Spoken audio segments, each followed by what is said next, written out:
Hello everyone, welcome to my channel code story with Mike. तो आज अपने backtracking की प्लेलिस्ट का वीडियो नंबर 12 करने जा रहे हैं। अभी मत सोचो कि बैक ट्रैकिंग है या क्या है, बस प्रॉब्लम देखोगे आपको खुद समझ में आ जाएगा कि आपको किस तरह उसको सॉल्व करना है। ठीक है, बैक ट्रैकिंग जाए बाहर में। लीड को नंबर 1219 मीडियम मार्क्ड है, बट आई थिंक इसको ईजी कैटेगरी में डाला जा सकता है क्योंकि बहुत सिंपल सा DFS या BFS का प्रॉब्लम है ये। और ऐसे हज़ार प्रॉब्लम्स आई थिंक आपने बना रखे होंगे। ठीक है, मैं आपको दिखा, बहुत स्टैंडर्ड सा प्रॉब्लम है। आई थिंक जब भी कोई इंसान BFS या DFS सीखता तो this is one of the first questions जो उन्हें ग्रिड वाले कैटेगरी में उनको मिलता होगा, इस टाइप का question. In a gold mine grid of size M×N एक माइन दे रखा है जो कि ग्रिड है एक तरह का। ठीक है, each cell in this mine has an integer represent the amount of gold in that cell. ठीक है, हर सेल में जो वैल्यू है वो अमाउंट ऑफ गोल्ड दिखा रहा है, और जीरो का मतलब है कि उस सेल में गोल्ड नहीं है। ठीक है, return the maximum amount of gold you can collect under the conditions. Maximum amount of gold आप कितना कलेक्ट कर सकते हो in under the following condition, वो आपको भेजना है रिजल्ट में। तो पहला क्या है, every time you are located in a cell you will collect all the gold in that cell. आप किसी भी सेल में अगर आप आते हो तो आप उस सेल का सारा गोल्ड ले सकते हो।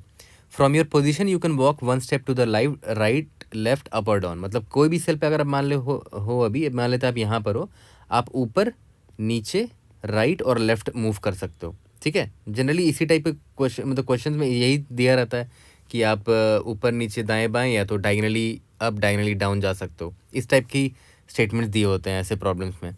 You can't visit the same cell more than once. किसी भी सेल को आप एक बार से ज़्यादा विजिट नहीं कर सकते, ये भी बहुत सिंपल सा बात है, हमेशा आपको दिया रहता है ऐसे DFS BFS में प्रॉब्लम में। Never visit a cell with zero gold. अगर किसी सेल का वैल्यू ज़ीरो है तो आप वहाँ जा ही नहीं सकते। मान लेते हैं आप 6 पर हो, आपने 6 गोल्ड कलेक्ट किया, आप इधर आ गए गलती से, तो आप जा ही नहीं सकते यहाँ पर, है ना। तो अब इसको जाना ही नहीं है आपको जीरो वाले में। You can start and stop collecting gold from any position in the grid that has some gold. ये एक चीज़ बता दिया इन्होंने, ये इंपॉर्टेंट पॉइंट है। ये बोल रहा है कि आप किसी भी सेल से स्टार्ट कर सकते हो गोल्ड को कलेक्ट करना। मान लेते हैं आपने यहाँ से स्टार्ट किया, तो यहाँ से तो कर ही नहीं सकते, यहाँ पर ज़ीरो है। चलो कोई बात नहीं, मान लेते हैं आपने यहाँ से स्टार्ट किया। ठीक है, आप यहाँ से राइट लेफ्ट ऊपर या नीचे जा सकते हो। तो फिर आपने देखा कि अच्छा राइट तो आप जा ही नहीं सकते, वहाँ ज़ीरो है, लेफ्ट भी नहीं जा सकते, ज़ीरो है, ऊपर भी नहीं जा सकते, आउट ऑफ बाउंड है। तो एक ही रास्ता है नीचे जाने का। तो आप यहाँ पर 8 के पास आए, आपने यहाँ का गोल्ड कलेक्ट किया। ठीक है, अब 8 से देखो आपके पास कहाँ कहाँ पॉसिबिलिटी है, या तो राइट या तो लेफ्ट या तो नीचे। ऊपर नहीं आ सकते, ऊपर वाला तो ऑलरेडी विजिटेड है ना। फिर 8 के बाद आप कहाँ कहाँ जा सकते थे, या तो 5 जाओगे। ठीक है, मान लेते हैं आप 5 पर आए, तो आपने 5 वाला गोल्ड कलेक्ट किया। 5 के बाद आप कहीं नहीं जा सकते, ना ऊपर ना नीचे, वापस 8 के पास नहीं जा सकते क्योंकि वो वेस्टेड है, फिर यहाँ आगे नहीं जा सकते। तो ये एक पाथ आपको क्या मिला, 6 8 5। ठीक है, उसके बाद 6 के बाद अगर आप 8 पर जो आए थे, 8 से अगर आप 7 पर जाते तो एक पाथ मिलता 6 8 7। 7 के बाद आप कहीं जा ही नहीं सकते ना, 0 0, लेफ्ट भी नहीं जा सकते, 8 ऑलरेडी वेस्टेड है, राइट भी नहीं जा सकते। ठीक है, या तो फिर आप यहाँ से वापस आते, 8 पर हो, 8 से आप यहाँ 9 जा सकते थे, तो 6 8 9 पाथ मिलता आपको, है ना। तो देखो इस सेल से अगर आप स्टार्ट करते तो आपके पास इतने पॉसिबल पाथ थे गोल्ड कलेक्ट करने के, जिससे मैक्सिमम मिला वो आपको आप अपना स्टोर कर लेते कि अच्छा ये पाथ से मुझे मैक्सिमम मिला है। ठीक है, ओके। अब ये तो हो गया कि आपने इस सेल से ट्राई मारा। अब ये भी तो हो सकता था कि आप इस 6 वाले सेल से ना ट्राई मार के आप आगे बढ़ के देखते, किसी और सेल से ट्राई मारते। यहाँ से तो ट्राई मार नहीं सकते, ये तो ज़ीरो है, फिर आप यहाँ से ट्राई मारते। ठीक है, तो यहाँ से आप देखो कौन कौन सा पाथ मिल रहा है, 5 से 8 8 से 6, 5 से 8 8 से 7, 5 से 8 8 से 9। ठीक है, ये पाथ मिलता, उस पे से जो मैक्सिमम मिलता। ठीक है, फिर और पॉसिबिलिटी क्या है कि आप यहाँ से स्टार्ट ना करके यहाँ से स्टार्ट करते। यहाँ से कौन कौन सा पाथ पॉसिबल है, यहाँ से 6, यहाँ से 7, यहाँ से 5, या तो यहाँ से 9, यही पाथ पॉसिबल है। ठीक है, ठीक है। और फिर सिमिलरली यहाँ 7 है, 7 से 8 जा सकते थे, 8 से 5, या फिर 8 से 9, या फिर 8 से 6 एंड सो ऑन। तो देख रहे हो किसी भी सेल से स्टार्ट करके आप कहीं पर भी जा सकते हो। ठीक है, यहाँ पर 9 होगा, ओके। तो इसका आंसर 24 क्यों है वो देख लेते हैं, और आंसर में ही मतलब ये जब मैं समझाऊंगा तो इधर से आपको समझ में आ जाएगा कि हमें आपको कोड में करना क्या है। ठीक है, इसका आंसर 24 पता है क्यों है। इसने क्या किया, इसने सेल यहाँ से स्टार्ट किया, मतलब गोल्ड कलेक्ट करना इस सेल से स्टार्ट किया, है ना, 1,2 से।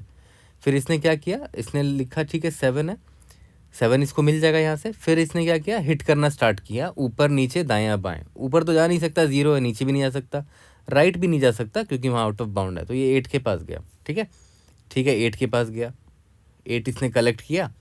अब 8 बोलता है कि मेरे पास भी पॉसिबिलिटी है, मैं ऊपर जाऊँ, नीचे, लेफ्ट या राइट। राइट जा नहीं सकता वापस क्योंकि वो वेस्टेड है, तो ऊपर जा सकता है। तो ऊपर क्या मिला, 6 मिला।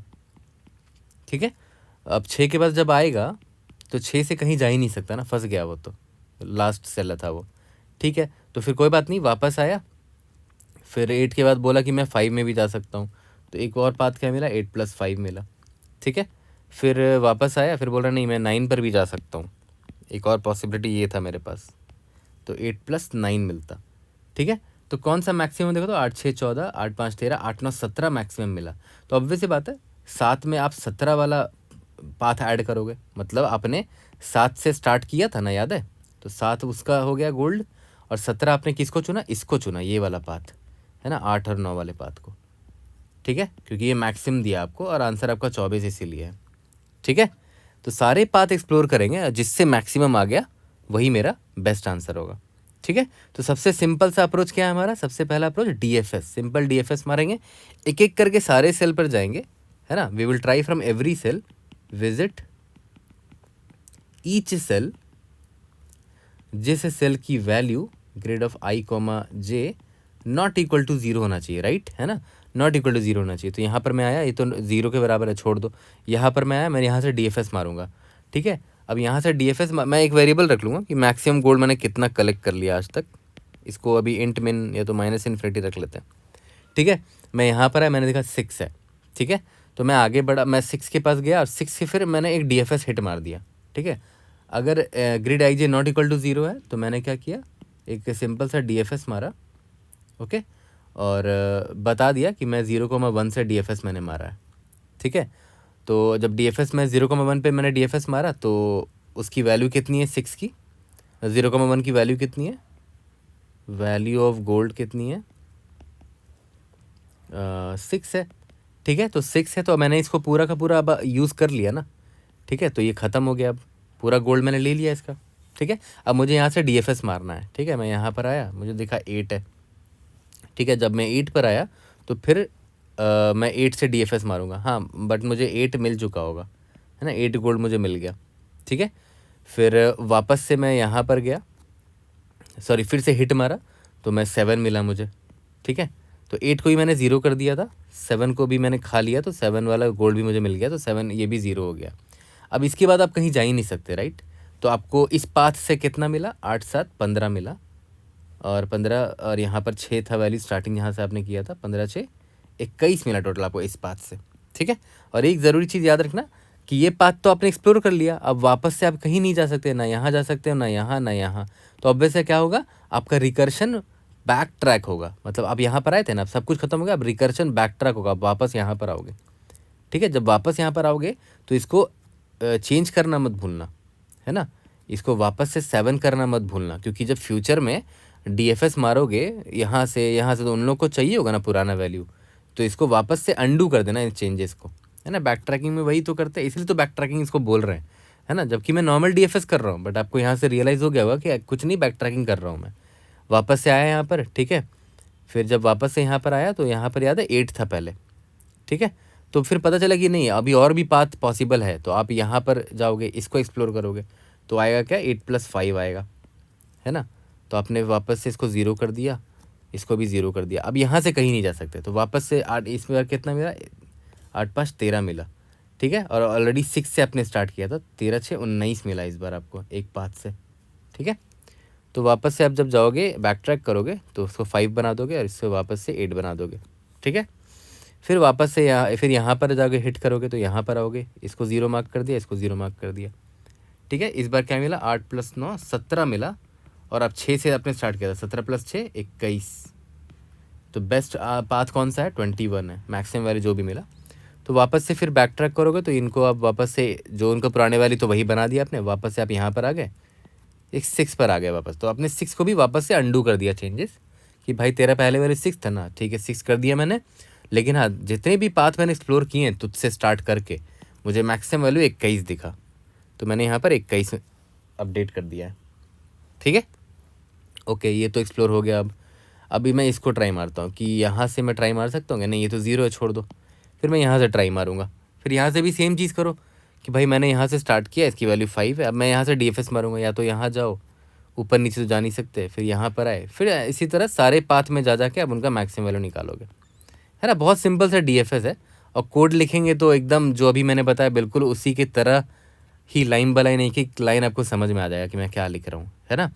तो जल्दी से पहले DFS का कोड करते हैं। जो भी लाइन बाय लाइन मैंने अभी आपको समझाया बिल्कुल वही लिखूंगा, कोई भी एक्स्ट्रा लाइन नहीं लिखूंगा। एक सिंपल सा स्टोरी जैसा कोड होगा वो, ठीक है, जो भी अभी मैंने आपको सुनाई है। ठीक है, जल्दी से कोड करते हैं। और जब कोड करूँगा तो वहाँ पर ही आपको टाइम और स्पेस कॉम्प्लेक्सिटी समझा दूंगा। और एक आपका होमवर्क क्या रहेगा, देखो यार सिंपल सा DFS है, आपको ऊपर नीचे लेफ्ट या राइट मूव कर सकते हो। सिंपल तरीके से आप BFS भी लिख सकते हो, ठीक है। और आपका होमवर्क रहेगा कि आप BFS लिखकर कमेंट में ज़रूर से डालना। और कोई भी डाउट होगा तो ज़रूर पूछना कमेंट सेक्शन में। जल्दी से कोड करते हैं और इसको फिनिश करते हैं। तो चलो स्टार्ट करते हैं। मैंने M और N डिफाइन कर दिया है। और मैं फिर से रिपीट करूँगा, कभी भी ग्लोबल वेरिएबल नहीं यूज़ किया करो। मैं बस यूज़ करता हूँ ताकि मुझे कोड करने में यहाँ पर आसानी हो और आराम से मैं वीडियो बना सकूँ विदाउट एनी एरर, ठीक है। यहाँ पर मैंने बाहर डिफाइन कर दिया, बट आप ग्लोबली डिफाइन मत करना, ओके। मैं यहाँ पर वेरिएबल ले लेता हूँ, इंट मैक्स गोल्ड मुझे अब तक कितना मिला है, इसका वैल्यू 0 रख दो या कुछ भी रख दो अभी के लिए, ठीक है। फॉर एक एक करके सारे सेल में जाएंगे। Int i is equal to 0, i is less than m, i plus plus. For int j is equal to 0, j is less than n, j plus plus, ठीक है। मैंने क्या बोला था कि जिस सेल में मुझे गोल्ड मिलेगा वहाँ से मैं ट्राई करूँगा DFS हिट करने का, ठीक है। तो मैं चेक कर लूँगा कि ग्रिड ऑफ आई कॉमा जे अगर नॉट इक्वल टू 0 है, मतलब वहाँ पर गोल्ड है ना, इट हैज़ गोल्ड, ठीक है। तो मैं क्या करूँगा, यहाँ पर मैक्स गोल्ड की ऑलरेडी जो भी वैल्यू हो रखी होगी पहले will be equal to max of max gold. और अब मैं यहाँ से DFS हिट करूँगा, वहाँ से जो वैल्यू आएगी मैं मैक्स गोल्ड में अपडेट कर दूँगा। तो मैं यहाँ DFS हिट कर रहा हूँ, ठीक है। क्या क्या पास करना पड़ेगा, ग्रिड पास करना पड़ेगा। आपने आई कॉमा जे से हिट किया है, ठीक है। और क्या पास करना चाहिए, आई थिंक इतना ही पास करना चाहिए, ठीक है। और लास्ट में जब अब DFS ख़त्म हो जाएगा तो लास्ट में रिटर्न मैक्सिमम गोल्ड जो भी आपको मिला है वो आप रिटर्न कर देना, ठीक है। ओके, अब आते हैं यहाँ पर DFS में। इंट DFS क्या क्या पास कर रहे हैं, वेक्टर ऑफ वेक्टर इंट, यानी कि ये जो ग्रिड पास कर रहे हैं हम लोग, इंट आई और इंट जे पास कर रहे हैं, ठीक है। अब देखो ध्यान दो, हमें सबसे पहले ये चेक कर लेना चाहिए कि अगर जहाँ पर अभी आप आए हो it should not be out of bound, right. मतलब अगर वो आई जो है greater than equal to m हो जाता है ना, या फिर आई जो है अगर वो लेस देन 0 हो जाता है, या फिर जे जो है वो greater than equal to n हो जाता है, या फिर जे अगर लेस देन 0 हो जाता है। देखो एक और चीज़, या फिर grid of i comma j is equal to 0 होता है, तो ऑब्वियसली बात आप यहाँ पर विजिट नहीं कर सकते, तो आप इधर से ही रिटर्न कर जाओ। आंसर 0 दे दो कि you can collect any gold from here. अब देखो बड़े ध्यान से यहाँ पर, बहुत ध्यान से यहाँ पर सुनना कि अभी आप आई और जे पर हो और ये कंडीशन मीट नहीं किया है, मतलब अभी आप वैलिड ग्रेड में खड़े हो और वहाँ पर गोल्ड की वैल्यू 0 नहीं है। तो मैंने क्या बोला था, सबसे पहले यहाँ पर आप उसको स्टोर कर लो, original gold value of grid I J वो आपने स्टोर कर लिया, ग्रिड आई कॉमा जे, ठीक है। यहाँ तक क्लियर है, क्योंकि मैंने क्या बोला था कि ग्रिड आई जे को आपको वापस 0 मार्क करना पड़ेगा ना, ग्रिड ऑफ आई कॉमा जे को आपको वापस 0 मार्क करना पड़ेगा। क्यों, क्योंकि आपने गोल्ड ले लिया है उसका अभी, ठीक है। यहाँ तक क्लियर है। उसके बाद मैक्स गोल्ड आप निकालोगे, है ना, max gold is equal to अभी 0 रख लेते हैं, ठीक है। अब मान के चलते हैं आपने ऊपर नीचे up down left and right चारों तरफ ट्राई मार लिया और आपको वहाँ से जितना जो भी मैक्स गोल्ड मिला, ठीक है, आपने इसमें स्टोर कर लिया, ठीक है। फिर आपको क्या करना पड़ेगा, जो भी ओरिजिनल वैल्यू थी इस ग्रिड की, अब इसी ग्रिड से आपने स्टार्ट किया था ना, ठीक है। तो ओरिजिनल वैल्यू जो भी इस ग्रिड की थी प्लस आपको जो मैक्स गोल्ड मिला ऊपर से या नीचे से या लेफ्ट से या राइट से कहीं से भी, वो आपने इसमें ऐड कर दिया और आपने इसको रिटर्न कर दिया, ठीक है। तो आपने मैक्सिमम जो आपको गोल्ड मिला है इस ग्रिड आई जैसे कोई भी बेस्ट पाथ जो आपको मिला वो आपने रिटर्न कर दिया। ये ओरिजिनल वैल्यू क्या था, जो इस ग्रिड आई जे की वैल्यू थी, और मैक्सिमम गोल्ड क्या है, जो आपने ऊपर नीचे लेफ्ट राइट जा के आपने जो मैक्सिमम निकाल पाया आप वो आप निकाल के लाओगे। अब ये ऊपर नीचे लेफ्ट और राइट कैसे निकाल के, वो DFS अभी हिट करेंगे एक एक करके, एक बार ऊपर के लिए हिट करेंगे, एक बार नीचे, एक बार लेफ्ट, एक बार राइट के लिए, ठीक है। यहाँ तक आपको समझ में आ रहा होगा सब कुछ। लेकिन जब आप वापस यहाँ से रिटर्न हो रहे होगे तो मैंने आपको क्या बोला था कि फ्यूचर में हो सकता है कि किसी और सेल से मैं DFS मारूँ, तो वापस से अंडू करना पड़ेगा ना आपको इस चेंजेस को। देख रहे हो आपने चेंज कर दिया यहाँ पर ग्रिड को, तो वापस से इसको चेंज ज़रूर कर देना। ग्रिड ऑफ आई कॉमा जे को वापस से इसकी जो भी वैल्यू थी, है ना, इसकी वैल्यू क्या थी पहले, इसकी पहली वैल्यू ओरिजिनल वैल्यू ये थी ना, तो आपने वापस से इसको ओरिजिनल वैल्यू के बराबर कर दिया। ठीक है, ये इंपॉर्टेंट लाइन था जो हमें मिस नहीं करना चाहिए।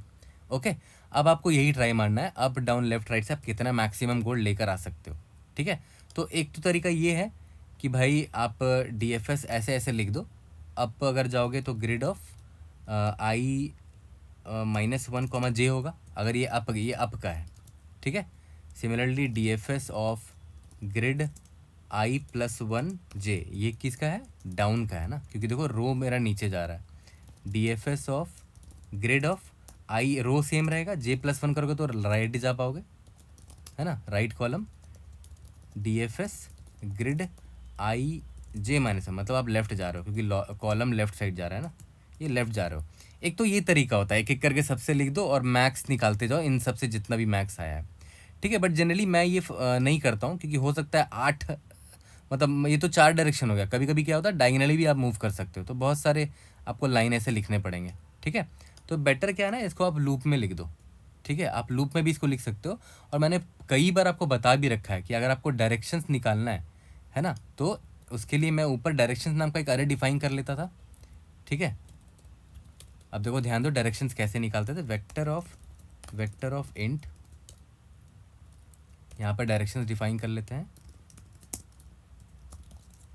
ठीक है, अब देखो ध्यान देना, मुझे अगर ऊपर जाना हुआ i, j से अगर ऊपर जाना हुआ तो मैं उसमें क्या ऐड करूँगा, -1 ऐड करूँगा और j में 0 ऐड करूँगा, तो देखो क्या हो जाएगा, i-1 और j का j ही रह जाएगा, है ना। ये मैंने आपको बहुत सारे वीडियोज़ में बता भी रखा है। नीचे जाना हुआ तो 1 ऐड कर देंगे, 1, 0, मतलब i में 1 ऐड करेंगे और j में 0 ऐड करेंगे, तो i+1, j हो जाएगा, तो मतलब नीचे आप चले गए।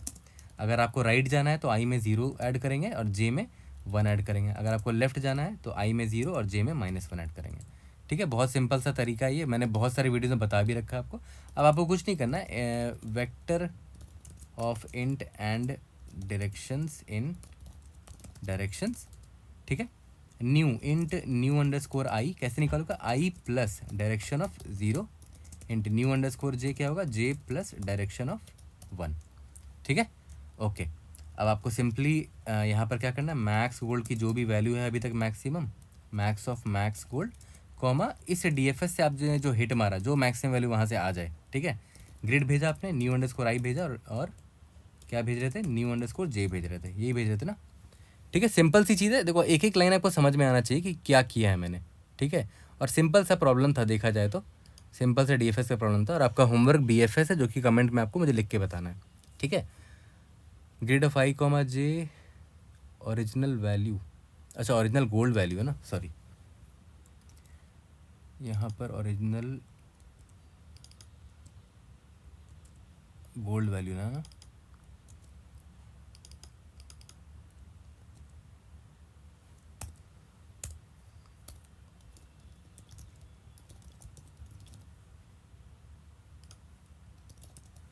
Let's see.